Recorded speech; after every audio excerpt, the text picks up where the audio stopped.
ये नहीं जी।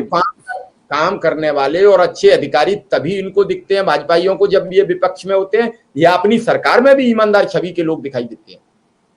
नहीं देखिए, जिस तरह से केंद्र सरकार और भारतीय जनता पार्टी की सरकार काम कर रही है, इससे जग जाहिर है कि वो सिर्फ एक इलेक्शन विनिंग और इलेक्शन लड़ने वाली मशीन बन चुकी है। इससे ज्यादा कुछ भी नहीं है। उनको सिर्फ देश में इलेक्शन लड़ना है, वही हिंदू मुस्लिम, वही दलित को ब्राह्मणों से लड़वाना, वही कास्टिज्म करना, वही युवाओं को रोजगार ना देना। तो ये सब भारतीय जनता पार्टी की अब धरोहर बनती जा रही है कि वो सिर्फ एक इलेक्शन विनिंग मशीन और इलेक्शन लड़ने वाली मशीन बन गई है। उसमें चाहे हमें बहुत दुर्भाग्य के साथ कहना पड़ रहा है कि देश के प्रधानमंत्री नरेंद्र मोदी जी भी एक बस इलेक्शन विनिंग की तरफ उनका फोकस है। इंडिया शाइनिंग और सबका साथ सबका विकास सब भूल चुके हैं वो। देखिए, अब मैं बताता हूँ आपको, एक इंस्टेंस बताता हूँ कि अटल बिहारी वाजपेयी जी ने लोकसभा में खड़े होकर कहा था कि नेता आएंगे जाएंगे, सरकारें गिनेंगी गिरेंगी बनेंगी, लेकिन ये देश बचा रहना चाहिए।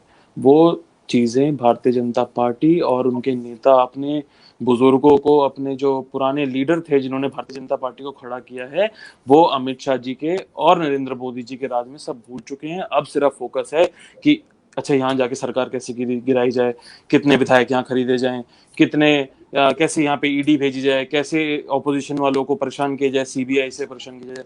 ये सबने देखा कि कर्नाटका में क्या हुआ, ये सबने देखा कि मध्य प्रदेश में क्या हुआ, और अन्य राज्यों में भी, जैसे अब इसमें बंगाल में भाजपा किस तरह का चुनाव लड़ रही है, किस तरह से रक्त रंजित राजनीति कर रही है, ये सब देख रहे हैं। और ये जग जाहिर है कुछ दिन चलेगा, लेकिन जिस दिन इस देश के युवा और दो लोगों को भाजपा की जो असलियत है वो समझ आ जाएगी, उस दिन इनका भांडा फूटना निश्चित है। अब आते हैं मीडिया की बात पे। देखिए, मीडिया को माना जाता था लोकतंत्र का चौथा पिलर।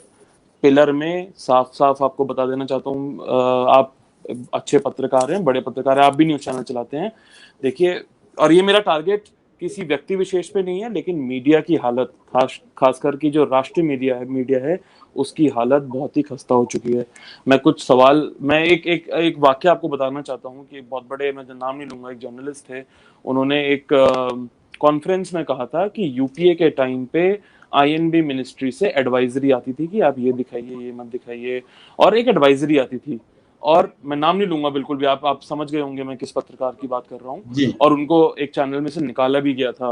और एनडीए के टाइम में क्या होता है, ऑर्डर आता है कि आप ये दिखाएंगे और ये नहीं दिखाएंगे। एक ऑर्डर आता है कि आप सिर्फ इतना ही दिखाएंगे, जो असत्य है वो दिखाएंगे लोगों को, जो सत्य है वो बिल्कुल नहीं दिखाएंगे।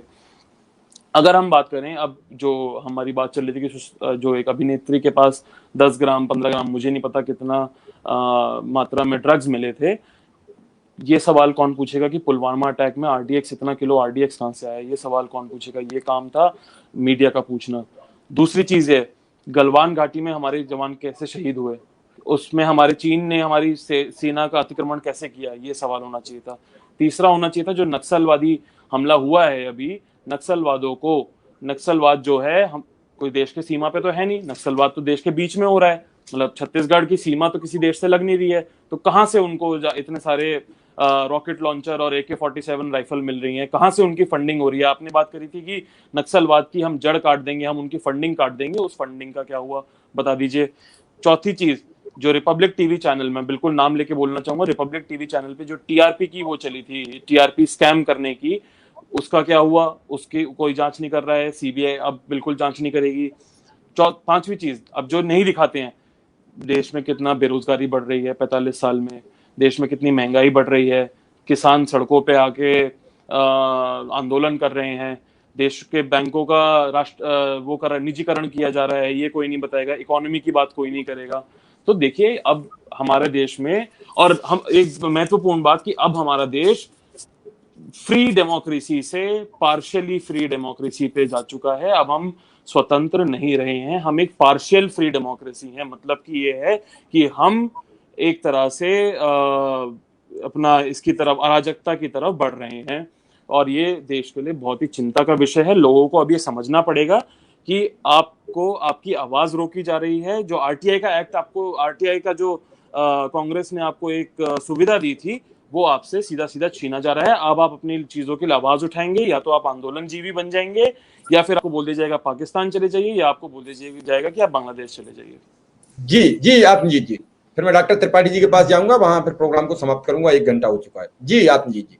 मैं ये कहना चाहूंगा कि ईशान जी ने जिस तरफ इशारा किया गोदी मीडिया की तरफ, गोदी मीडिया का रोल जो है वो बहुत ही बस गंभीर आत्मजीत बात। जी, मैं एक चीज बोलना चाहूंगा कि एक जो गोदी मीडिया है उसके लिए मैं सिर्फ 2 वर्ड बोलना चाहूंगा। मैं पूरी डेफिनेट आपको उसका पूरा बता नहीं पाऊंगा।